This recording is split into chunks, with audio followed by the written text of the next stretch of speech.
우리 주님의 은혜와 평강이 우리 가운데 있기를 빕니다. 아멘. 어제가 24절기 중에 찰한 이슬로 한로였습니다. 공기가 선선해짐에 따라 이슬이 찬 공기를 만나 서리로 변하는 시기입니다. 이 변화를 알고 긴 옷을 꺼내입고 몸을 따스하게 보호해야 하는데 그러지 못하면 저처럼 화요일부터 심한 몸살 감기를 앓게 됩니다. 이런 날씨의 변화를 감지하지 못하면 낭패를 당하는 것이에요. 더 큰 문제는 우리가 하나님의 말씀에 예민하게 반응하지 못하면 우리의 삶도 참 곤란을 겪는다는 말씀입니다. 우리는 지난 3주간에 걸쳐서 업무와 중상모락, 협박의 위험 속에서도 느헤미야는 하나님의 일을 한다는 믿음으로 그 일을 계속하여서 드디어 성건축이 50일 만에 이루어졌습니다. 아마 우리는 이런 생각을 할 수도 있을 것입니다. 예루살렘 성벽을 재건하려고 힘쓰는 이 느헤미야를 보면서 예루살렘 성벽 재건과 우리가 주님을 진정으로 만나고 하나님에 대한 믿음이 자라고 그분의 자녀답게 살아가는 이 부분에 이르는 것과 무슨 연관이 있습니까?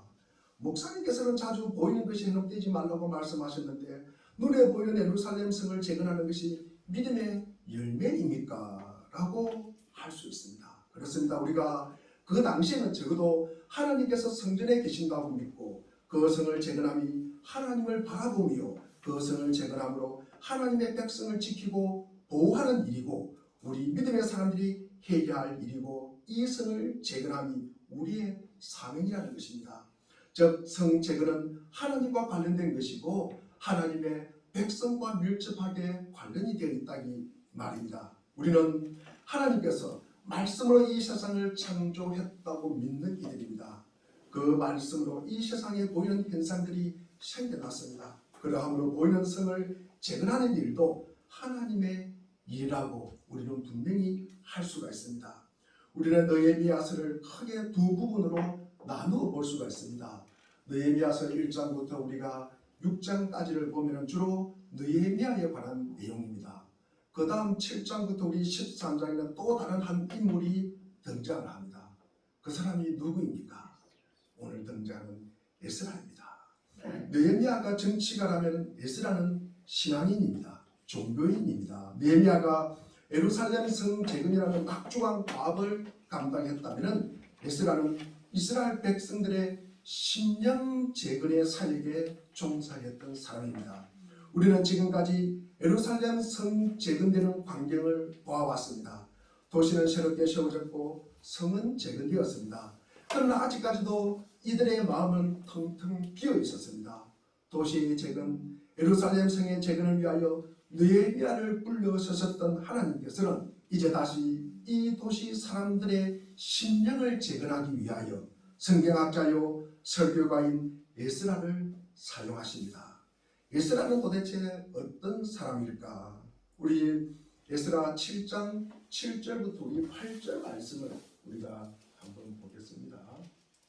네, 제가 읽어보겠습니다. 에스라 7장 7절에 보면은 아닥사스다 왕 7년에 일부 이스라엘 자손들과 몇몇 제사장들과 레위 사람들과 노래하는 사람들과 성전 문지기들과 성전 막 일꾼들이 예루살렘으로 올라올 때에 에스라도 그들과 함께 올라왔다. 그가 예루살렘에 닿은 것은 왕이 다스린 지 7년이 된 해의 다섯째 달이다. 느헤미야가 예루살렘 성으로 돌아오기 전에 약 14년 전에 에스라가 먼저 일단의 무리들과 사람들과 함께 예루살렘으로 돌아왔습니다. 에스라는 표가 된 예루살렘으로 돌아오면서 중대한 결심을 하나 하게 됩니다. 그 결심이란 자기가 읽은 말씀, 이 하나님의 진리의 말씀을 잿더미가 되어버린 이 고향 마을 사람들에게 가르쳐야 되겠다. 그래서 잿더미가 된 이 예루살렘 성을 재건하는 것은 오직 말씀을 심는 일이 가장 중요하다. 한 가정의 가장이 자기 가족들에게 하나님의 말씀을 가르치기 위해 가정에 돌아오는 그날부터 그 가정은 변화가 일어납니다. 한 사람이 자기 직장에서 말씀대로 살기로 굳게 결심을 하고 직장으로 돌아갈 때 그 직장은 이 사람으로 인해서 변화가 일어나지 않을 수가 없습니다. 말씀을 자기 생활 속에서 적응해 본 주일학교 교사가 말씀을 가르치기 시작할 때 그 반에는 놀라운 변화가 일어나지 않을 수가 없습니다. 느헤미야는 하나님의 인도로 자기 고향의 도시를 재건하는 정치적, 사회적 목적 가운데 헌신하고 결심하고 예루살렘으로 돌아왔습니다. 그러므로 우리에게도 예수 그리스도의 거룩한 이상에 불타서 그리스도의 말씀으로서 우리 사회를 변화시키고자 하는 사람이 꼭 필요합니다. 이런 사람이 에스라와 같은 사람입니다. 현대의 비극은 산업과 정보, 문명의 발달에 비례해서 정신 문화의 각성이 없다는 것입니다. 오늘 우리 사회의 비극은 열심히 땀 흘리고 일하고 애써서 돈을 벌어서 집과 자동차를 샀으나 우리 마음의 정원을 황폐하도록 내버려 두었다는 데 있습니다. 돈을 벌립니다. 집을 구입합니다. 자동차를 구입합니다. 살만해졌습니다. 그런데 암이 걸렸어요. 그런데 모든 이들과의 관계가 파탄이 난 거예요. 그리고 이혼을 하게 됩니다. 이들은 돈을 버는 일보다도 더 중요한 이 부부관계 그리고 인간관계를 게을리한 데 있는 것입니다. 우리가 돈을 벌고 집을 장만하고 차를 구입해서 살만해졌습니다. 그런데 자식들이 탈선하기 시작합니다. 이 자식아, 내가 너 때문에 이렇게 새벽 이슬 맞으면서 일을 했는데 라고 부모가 한탄하지만 자식들은 그 부모의 말에 전혀 공감을 하지는 못합니다. 그러나 돈을 벌어들이면서 아침부터 밤늦게까지 일을 하는 동안에 우리의 자녀들은 하나님의 말씀을 통해서 교육받을 기회를 놓쳐버렸습니다. 그 책임이 누구에게 있습니까? 부모에게 있습니까? 교회에게 있습니까? 다 있겠죠. 우리 북미 대륙과 남미 대륙을 비교해 보십시오. 영국에서 청교도들이 하나님의 말씀을 말씀대로 읽고 가르치며 그리고 그들의 신앙의 표현을 자유롭게 하기 위해서 북미 대륙으로 왔습니다.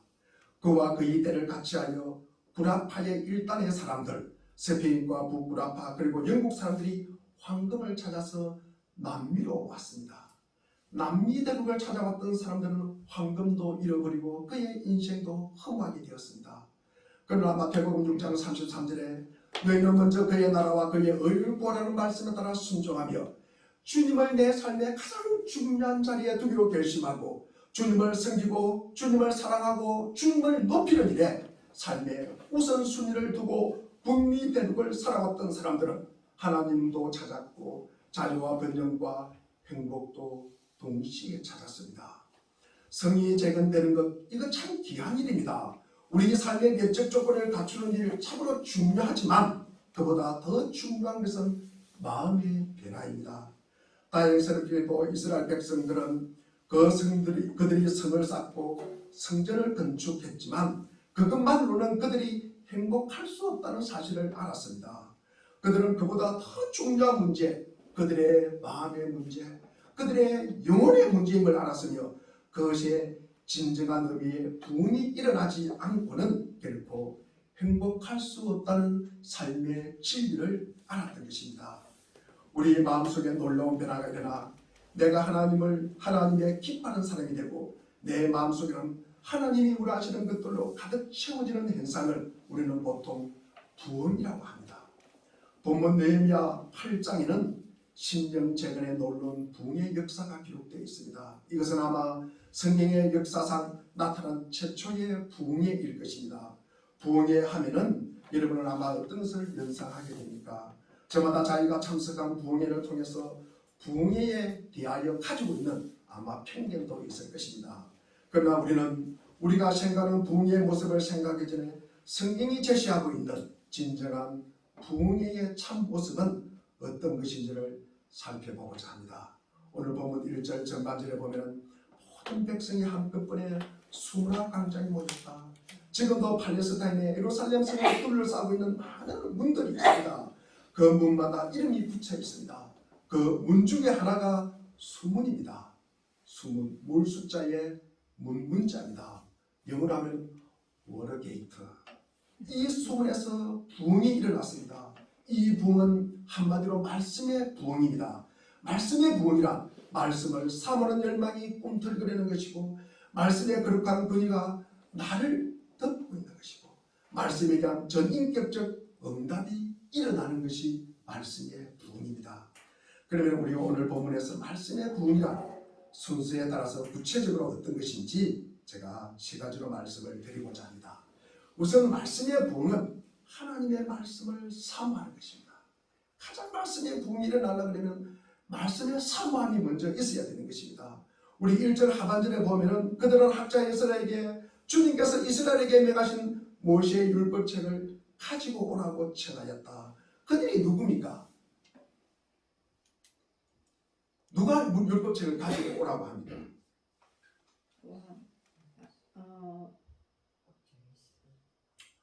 이스라엘 백성들이죠. 이스라엘 백성들이 학자 이스라엘에게 주님께서 이스라엘에게 명하신 모세의 율법책을 가져오라고 청합니다. 말씀을 사모하는 마음이 꿈틀거리는 게요. 이 이스라엘 백성들이 학사 이스라엘에게 여호와께서 이스라엘에게 명하신 모세의 율법책을 가지고 오라고 강구합니다. 인생의 진정한 행복을 쌓는 것은 즉 하드웨어를 구축하는 데 있지 않다는 것과 말씀이 심령 속에 새로워지지 않고서 받는 복은 진정한 복이 될 수 없다는 것을 깨닫는 것입니다. 이제 백성은 하나님의 말씀을 간절히 사모합니다. 그들이 말씀을 대하는 태도를 살펴보면 우리 3절 한번 읽어보겠습니다. 3절입니다. 시작. 광장에서 남자들 여자들 알아들을 만한 모든 사람에게 새벽부터 저녁까지 큰 소리로 율법책을 읽어주었다. 백성은 모든 율법책을 들은 소리에 귀를 기울였다. 새벽부터 저녁까지 대략 6시간 정도 율법에 귀를 기울였다. 우리 5절을 다시 한번 읽어보겠습니다. 5절에 시작. 각자 여자는 높은 단위에 서 있었으므로 백성들은 모두 나라 책을 볼 수 있었다. 에스라가 책을 펴면 백성들은 모두 싫어했다. 에스라가 앞에서 책을 펼 때 모든 백성이 일어서서 말씀을 들었답니다. 경외하는 마음으로 일어서서 그것도 6시간이나 귀를 기울여 겸손히 말씀을 들은 것입니다. 6시간이면 앉아서 기려 누워서 듣기도 참 힘든 시간입니다. 백성들은 말씀에 대한 갈증으로 불타올랐습니다. 오늘날 우리와 우리의 공동체 안에는 말씀을 사모하는 열정이 얼마나 뜨거운가. 아니 우리가 하나님의 말씀을 진리로 받아들이고 경외함과 겸손함으로 그 앞에 마음을 여는 것조차 얼마나 어려운 일이 되었습니까? 현대 주도 사상인 이 포스트 모더니즘은 하나님의 말씀을 절대적 진리로 믿지 못하게 합니다. 우리는 포스트 모더니즘의 세계관으로 만들어진 이 영화와 그리고 음악, 문화 패턴, 생활 방식을 우리가 끊임없이 접하면서 성경의 가르침이 아닌 시대의 사상에 더 우리는 익숙하게 받아들여지고 있습니다. 포스트 모더니즘은 절대적인 것은 없다. 나에게 진리인 것만 믿을 수 있다는 것은 상대주의를 퍼뜨리는 것입니다. 절대적인 진리가 없다는 말은 모든 진리가 상대적인 개념으로 하나님의 말씀도 절대적인 진리가 될 수 없다는 생각을 갖게 하는 것입니다.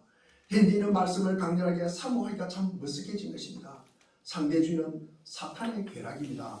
에덴 동산에서 하나님의 말씀을 절대적으로 받아들이고 순종하던 아담과 하와에게 접근하여 창세기 3장 5절에 보면은 너희가 그것을 먹는 날에는 너희 눈이 밝아져 하나님과 같이 되어 말씀의 진리를 상대화하도록 유혹한 것도 누구입니까? 사탄입니다. 내가 그 선악과를 먹으면 내가 하나님과 같이 된다는 거예요. 그러면 하나님이 많이 있다는 말씀입니다. 말씀을 우리가 상대적으로 받아들이는 것은 자기 중심으로 해석하여 유익한 것을 받아들이고 내게 유익하지 않는 것은 거부하는 것입니다. 실은 하나님의 말씀의 기준에 자기를 비추어 보는 것이 아니라 자기가 가지고 있는 이 비뚤어진 가치관을 가지고 말씀을 비추어 봐 맞지 않으면 받지 않는다는 말씀입니다. 그러나 이스라엘 백성들이 말씀을 사모하게 된 것처럼 우리 자신도 바뀔 수가 있다면 당시 마찬가지로 새로운 부흥을 우리가 경험하게 될 것입니다. 이스라엘 백성이 이렇게 변한 데는 어떤 까닭이 있었을까? 이스라엘 공동체가 성벽 재건의 필요성을 깨닫고 민족의 정체성을 회복하고 안팎으로 어려움을 겪으면서도 생태공사에 힘써 예루살렘 성을 완성하기까지 이 모든 일의 핵심에는 느헤미야가 있었습니다. 느헤미야는 처음부터 하나님 앞에 견고하게 서 있었습니다. 이스라엘의 역사와 현재의 상황을 해석하고 험난한 공사를 지휘할 때도 하나님의 분명한 기준이 적용되었습니다. 그 모든 과정을 이스라엘 백성들은 곁에서 지켜볼 수가 있었습니다. 언약을 붙들고 위기와 절망 그리고 협박과 포기의 순간을 헤쳐나가는 이 느헤미야의 모습은 백성들에게 본이 되었습니다. 이스라엘 백성들이 느헤미야를 통해서 하나님의 성품을 발견하고 그리고 하나님의 약속을 다시 한번 더 오르게 되는 귀한 기회가 되었습니다. 우리나라에도 부흥이라고 하면 평양대의 부흥을 떠올립니다.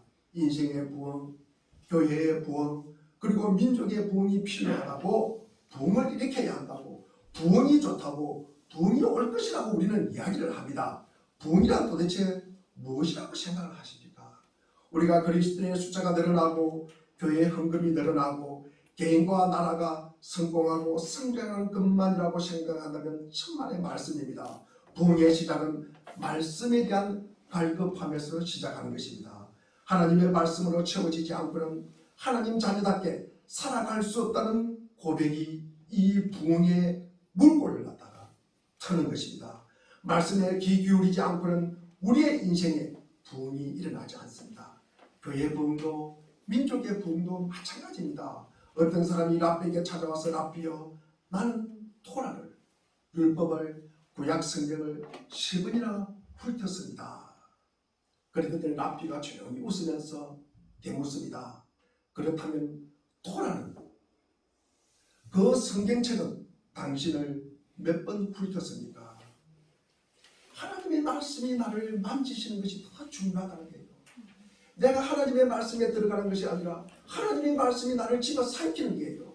하나님의 우리가 성경을 읽을 때 하나님이 나를 압도하여야 되는 것입니다. 우리 공동체는 말씀을 어떻게 받아들이는가? 하나님의 말씀이 절대적인 가치와 영향력이 있다고 믿고 겸손히 사모하는가? 아니면 교양이나 마음의 안정을 취하고 위로를 얻기 위해서 읽어볼 필요가 있다는 책 정도로 우리가 생각을 하는가? 더 중요한 것은 나 자신의 태도는 어떠한가? 우리 공동체가 하나님의 말씀의 강력함을 깨닫기를 원한다면 나 자신부터 하나님의 말씀에 견고히 있어서 삶으로 그 능력을 보여줘야 하기 때문입니다. 아멘. 두 번째로 우리가 말씀의 부흥은 하나님의 말씀을 깨닫는 것입니다. 우리가 말씀을 사모하게 되면 그 다음은 하나님의 말씀이 깨달아지는 겁니다. 우리 느헤미야 8장에는 깨닫다는 의미가 6번 정도 나옵니다. 영어로는 주로 understand라고 표현하고 있습니다. 우리말로는 굉장히 다양하게 지금 표현하고 있습니다. 뭐 이해하다, 설명하다, 번역하다 이런 뜻으로 되어 있습니다.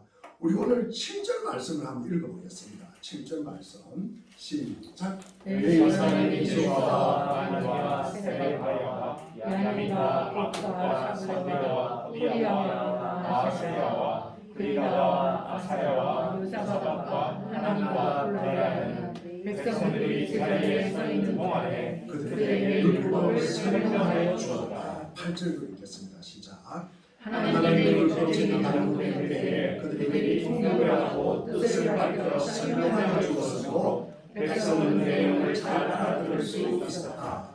설명하다, 우리가 해석하다로 번역된 이 히브리어는 어떤 것을 분명하게 하다, 어떤 것을 분리시켜서 의미를 갖다가 분명하게 드러내다라는 뜻을 가지고 있습니다. 즉 성경을 쉽게 이해하도록 풀어주었다는 뜻입니다.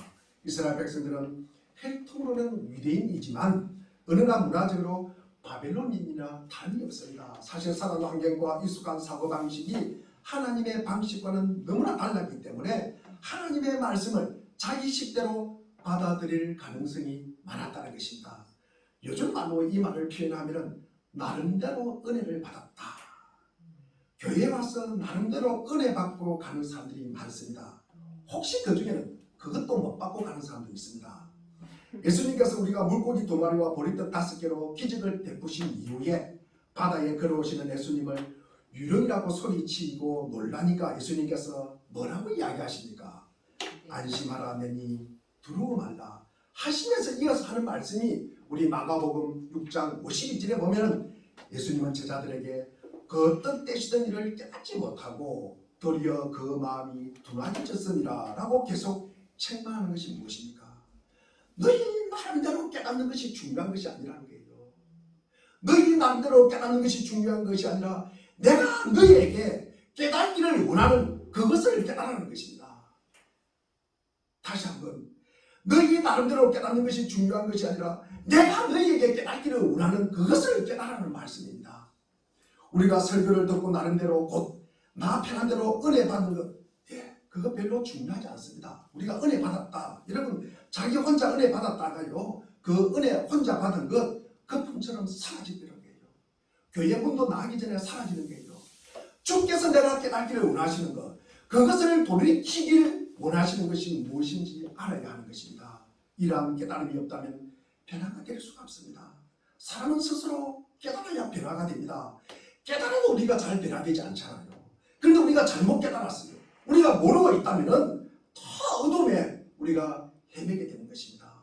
그 진리를 얼마나 우리는 왜곡하고 있습니까? 그러므로 우리는 성령께서 해주시기를 우리는 기도해야 하는 것입니다. 이스라엘 백성이 말씀을 깨닫자 감정의 변화가 일어났습니다. 이스라엘 하나님의 기준으로 깨닫고 하나님의 기준으로 깨닫고 자신의 삶을 돌아보자 회개의 눈물이 쏟아집니다.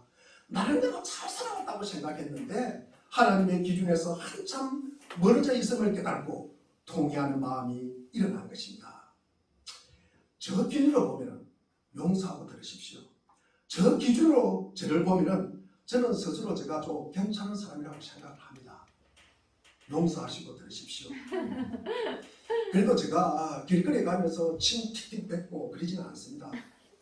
그래도 교통법규는 좀 잘 지키려고 그러고 우측 통행도 하고요. 그리고 또 이게 노인들 뭐 또 어려운 분들 계시면 제가 도와주기도 합니다. 그리고 가끔은 노란불에도 지나가지 말고 무작정 제가 교통법규 위반하지 않습니다. 그뿐만 아니라 교회 주의 그리고 제가 어디를 가든지 물건을 살 때 깎자는 소리 절대 하지 않습니다. 교회를 위해서도 나의 품위를 지키기라도 하듯이 저는 사람을 사람으로 대화를 하고 제가 신경을 쓰고 애쓰고 합니다. 그리고 그리스도인으로서 늘 섬기는 자세로 누구를 만나든지 밥값을 제가 먼저 내려고도 합니다. 자나깨나 교회를 위해서 우리 사랑하는 성도님을 위해서 제가 새벽마다 눈물로 기도합니다. 그리고 정성을 다해서 말씀을 제가 준비를 합니다. 내가 생각해도 이 정도면 괜찮은 거 아닌가 제가 생각을 합니다. 그러나 제가 하나님 앞에 기도로 무릎을 꿇으면요 저만큼 멍청한 사람이 없는 거예요. 저만큼 바보 같은 사람도 없고 나 같은 죄인도 없습니다. 나는 일을 바르게 하려고 하는데 왜 어려움이 찾아오는지 이해할 수 없을 때 하나님께 무릎이 엎드려 있으면 그동안 어려웠던 순간들이 참으로 주마등처럼 스쳐 지나갑니다. 어느새 저의 입에는 이런 고백이 나옵니다. 하나님 맞습니다. 하나님 많이 기다려주셨습니다. 저를 많이 참아주셨습니다. 저는 죄인입니다.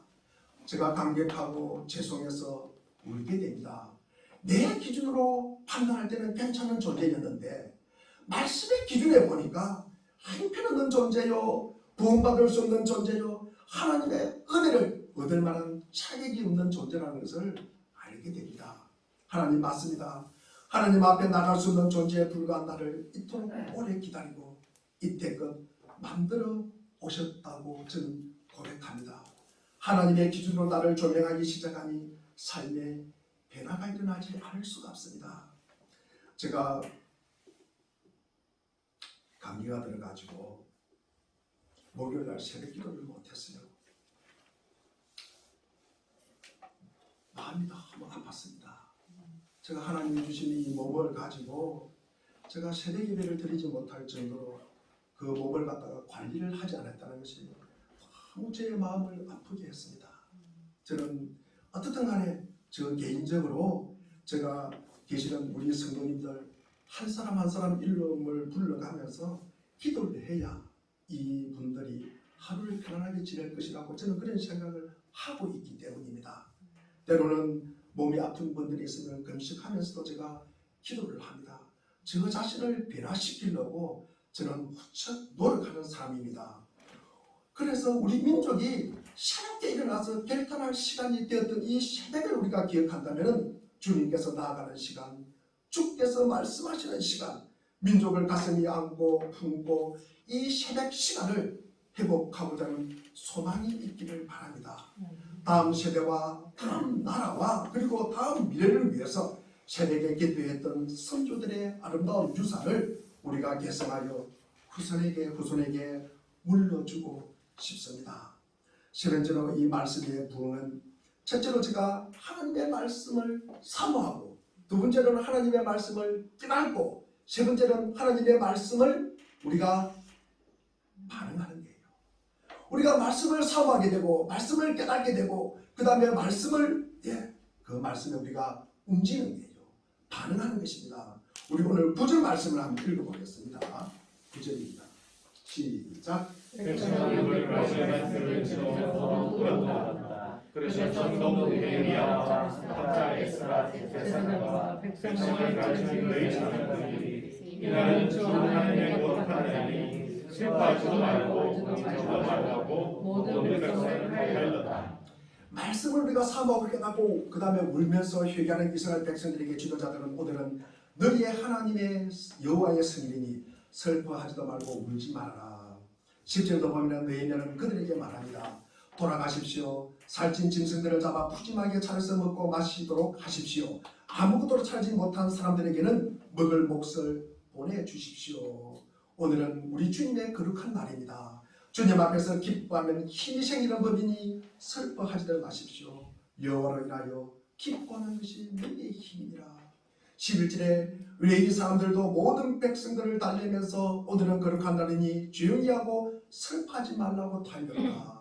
백성들은 주님의 말씀과 율법을 깨닫고 반응하여 순종으로 받아들였습니다. 12절에 모든 백성은 배운 바를 밝히 깨달았으므로 돌아가서 먹고 마시며 없는 사람에게는 먹을 것을 나누어 주면서 크게 기뻐하였다. 너희의 내 말대로 여호와로 인하여 기뻐하는 것이 너희의 힘이 됨을 알고 울음을 그칠 것입니다. 그들의 삶의 목표가 하나님을 즐거워하고 기쁘시게 하는 것임을 알게 되었고 더 나아가 하나님이 자신들의 방패가 되고 보호자가 되는 것을 받아들였습니다. 그래서 제 가운데 머물러 괴로워하지 않고 하나님 앞에 나갔습니다.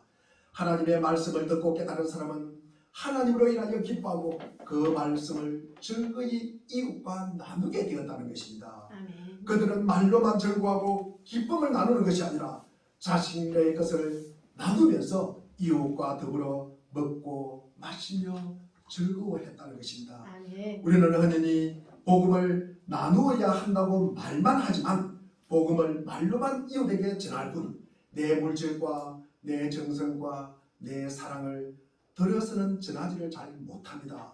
오히려 평상시에 서로 비방하고 원망하고 낙심하는 모습을 전하지 않았습니까?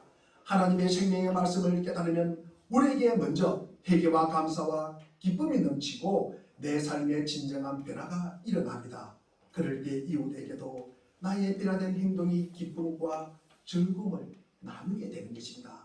내가 누리고 있는 즐거움과 기쁨, 나의 시간과 물질을 이웃에게 나누어 주어야 합니다. 오늘날 우리에게는 말씀 앞에 반응하고 순종하는 그런 결단이 있었으면 참 좋겠습니다.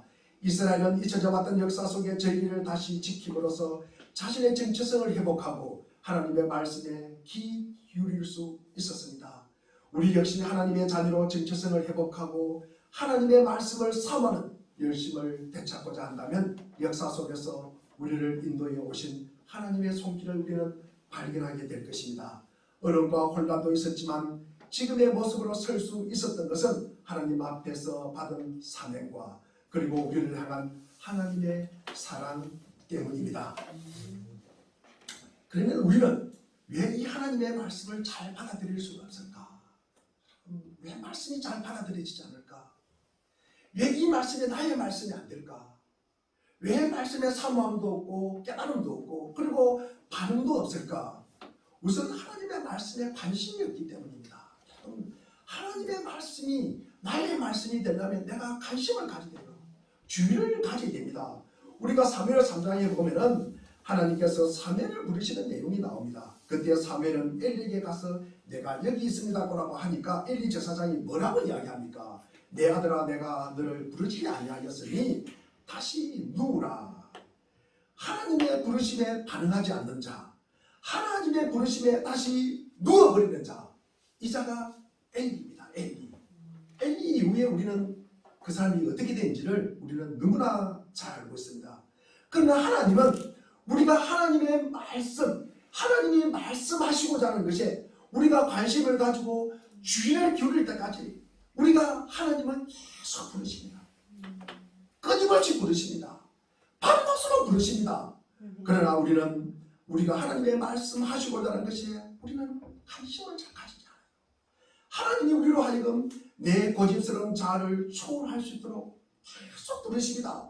우리 안에 우리의 자아가 완전히 죽일 수 있도록 하나님의 뜻대로 어떤 일을 행하려고 하시다는 그 확신이 들 때 우리가 그 하나님의 부르심을 내가 알게 되면 하나님이 나를 통해서 하나님이 일하고 싶으려고 하는 그것을 갖다가 알게 된다는 거죠.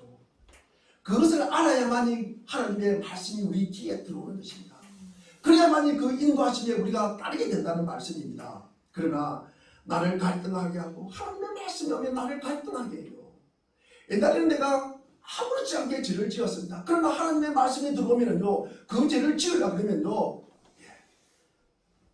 손도 덜덜 떨리고요, 갈등도 생기고요, 때로는 부끄러움도 생기고요, 피곤합니다. 하나님의 말씀이 들어오면 나를 갖다가 불편하게 해요. 나에게 가까이 오는 이 말씀이 하나님의 뜻이고 거룩으로 나아가는 길이고 궁극적으로 구원의 길임을 우리가 깨닫게 될 때 우리는 그 길을 거부하지 않고 받아들이게 되는 것입니다. 그전까지는 꿋꿋하게 자기 고집을 내세웁니다. 자기 아집을 갖다가 세워요. 그러다 보니까 변명합니다. 합리화합니다. 핑계를 댑니다. 그것도 부끄러운 줄 모르고 계속합니다. 그러나 나의 꿋꿋한 자아가 늘 하나님과 반대에 있다는 거예요. 나의 못된 습관이 믿음의 공동체를 욕먹게 됨을 알고 우리가 깨달을 때 주님께서 인도하신 그 길이 구원의 길이요 생명의 길로 알고 흡족하게 받아들이게 되는 것입니다. 그때 말씀이 나에게 들어오게 되는 것입니다. 두 번째로 우리가 말씀이 우리가 잘 들어오지 않는다. 이것은 결국 우리가 이런 인도함에 거부함을 갖게 되는 것은 우리 안에 있는 육신적인 생각이 충만하기 때문입니다. 그리고 이기적인 충동이 솟아올라 있기 때문입니다. 우리가 어떤 것을 두려워할수록 우리가 어떤 것을 갖다가 내가 그렇게 싫어할수록 실제로 그것은 우리에게 더욱 간절하게 필요한 것입니다. 여러분 거꾸로 한번 생각해 보십시오. 학생이 공부가 그렇게 하기 싫어요. 뒤집어 보면은 그 학생에는 공부가 가장 필요한 것입니다. 기도가 그렇게 하기 싫어요. 그러면 그 사람에게 가장 기도가 필요한 때입니다.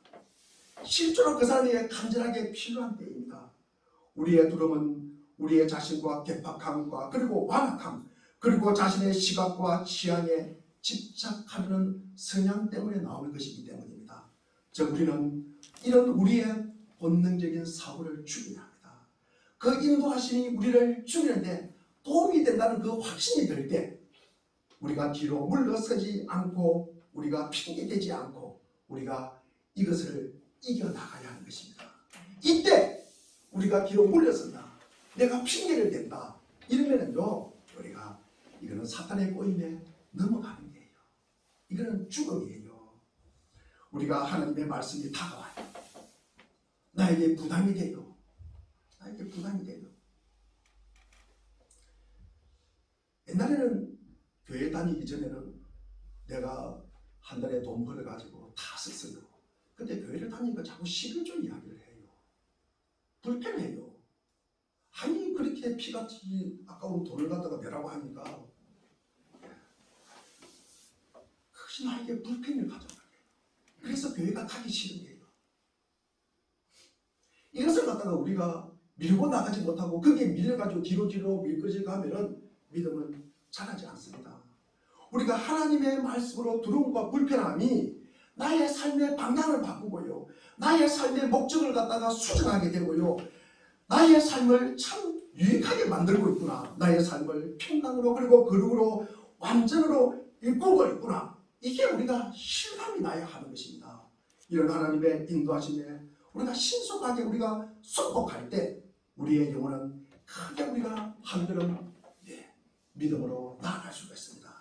우리가 이것에 우리가 주저하지 않는 사람은 엄청난 믿음의 성숙을 우리가 경험하는 것입니다. 이렇게 한 걸음 주님 앞으로 내딛는 것을 주저하고 주저하는 사람은 한 걸음 뛰고 확신한가 확인하고 또 뒤돌아서서 확인하고 또 뒤돌아보고 결국 우유부단함 속에서 시들어가고 무의식 쪽에서 성경을 거스르게 되는 것입니다. 그들은 그들의 주저하는 행동을 통해서 성경을 설파하게 되는 거예요. 마침내 그들은 반복적인 저항을 통해서 성경을 근심하게 되는 것입니다. 최종적으로 성령이 소멸하여 버리는 것입니다. 세 번째로 우리가 성령의 인도하심에 저항을 할 때 우리는 우리 자신의 반항을 합리화하기 위해서 덜 핑계를 댑니다. 하지만 무의식적으로 우리 자신이 움츠게 되게 돼 있어요. 그리고 어린아이와 같은 단순함을 잃게 됩니다. 그러면서 말을 많이 하게 됩니다. 자신을 위장해야 돼요. 그리고 가면을 써야 돼요. 그리고 숨기려고 하니까 말이 많아집니다. 그 마음에 평화가 사라져버린 거예요. 그러다 보니까 우리의 양심은 항상 뒤에서 우리를 저버리는 것에 대한 질책을 하게 됩니다. 우리가 하나님으로부터 물러났기 때문에 하나님이 우리에게서 물러나실 때 우리는 점점 완악해져 가는 것입니다. 더 이상 평화가 없어지고 진정한 평화도 찾지 않습니다. 그 결과와 진정한 평화가 멀어지고 평화가 없는 그곳에서 평화를 허겁지겁 찾게 되는 것입니다. 그것은 마치 때가 달굴된 채로 다시 제자리를 돌아오지 않고 계속 고통만 안겨주는 상태와 같다고 할 수가 있습니다. 그 결과 그 뼈의 상태는 더욱 나빠져 더 이상 움직이지 못하게 됩니다. 이처럼 모든 것에 대해 죽으라고 요구하시는 하나님의 이 비밀스러운 초청에 우리가 받아들이지 않으면 나중에 가서 큰 후회를 하는 불쌍한 인간이 되는 것입니다. 우리가 하나님의 말씀을 거부하는 것은 성령을 거역하는 죄입니다. 현시와 내시에서 결코 용서받을 수 없는 죄입니다.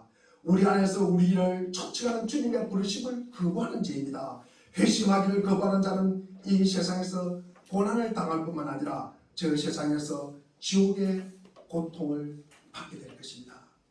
제가 서두에 말한 대로 우리가 날씨에 민감하여야 건강을 유지하는 것과 마찬가지로 하나님의 말씀에 민감한 자가 믿음의 사람입니다.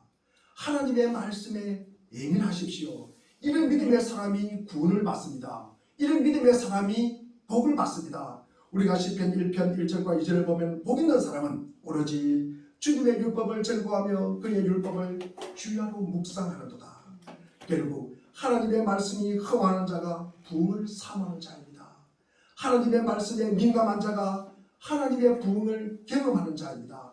하나님의 말씀이 나를 붙잡고 있고 그 말씀이 나를 듣고 있을 때 그 하나님의 말씀에 철저하게 순종하는 자가 복을 받게 됩니다. 아멘. 우리가 교회의 설교자의 만남을 듣기 위해서 오신 건 아닙니다. 우리는 사람들의 웃음과 농담이 인간의 영혼을 변화시키지 못합니다. 우리의 정치 철학, 시사 만평이 우리의 영혼의 양식이 될 수가 없습니다. 우리는 한 시대를 넘길 수 없는 이 사람들의 단편적인 철학이 사람의 영혼을 만족시킬 수 없다는 사실을 우리는 알고 있습니다. 우리는 TV에서 받은 어떤 단편적인 지식과 종교적 그리고 도덕적 상식으로 인간의 영혼을 만족시킬 수 없다는 사실도 우리는 알고 있습니다. 우리는 마태복음 4장 4절에 사람이 떡으로만 살 것이 아니요 하나님의 입으로 나오는 모든 말씀으로 살 것이다. 이 말씀이 내 영혼 속 깊이 깃들지 않고는 내 영혼은 결코 이 말씀을 통해서 새로워질 수 없다는 사실을 우리는 깨닫게 됩니다. 이 진리의 말씀을 향하여 비틀거리면서 달려가는 사람들의 행렬이 부흥입니다. 교회사에 이런 부흥이 일어날 때가 종종 있었습니다. 사람들이 말씀을 향하여 눈을 뜨기 시작했을 때 그 말씀이 얼마나 놀라운 것인가를 깨닫기 시작했을 때 그러한 부흥이 일어났습니다. 성도들은 날마다 말씀 앞에 무릎을 꿇고 말씀 앞에서 삶을 고치고 말씀 앞에서 내 삶을 조율하고 수정해야 삶이 새로워지는 것입니다. 이런 부흥이 다시 찾아오기를 위해서 기도하십시오. 이러한 부흥이 오면 시간에 구애받지 않고 사람들이 꽉꽉 차기 시작할 것입니다. 하나님으로부터 일부를 바치라고 요구를 받았을 때 오히려 전부를 드리고 자신의 그 주장스러운 외피를 붓기 위해서 하나님께 모든 것을 맡기는 자는 복이 있습니다. 어떤 것에도 자신을 의지하지 않으며 하나님의 인도하심을 항상 겸손하게 받는 사람은 복이 있습니다. 그리고 그 모든 것에 두려워하지 않는 자는 행복이 있습니다. 우리는 이런 상태의 진정으로 평화와 자유를 발견하게 됩니다. 이때 모든 것에 초월한 마음은 무한대로 팽창해서 거대하게 되는 것입니다. 그 어떤 것도 그 마음을 잡아 끌 수가 없습니다. 이 마음은 오직 하나님의 약속에 의하여 하나님과 하나 되기 때문입니다.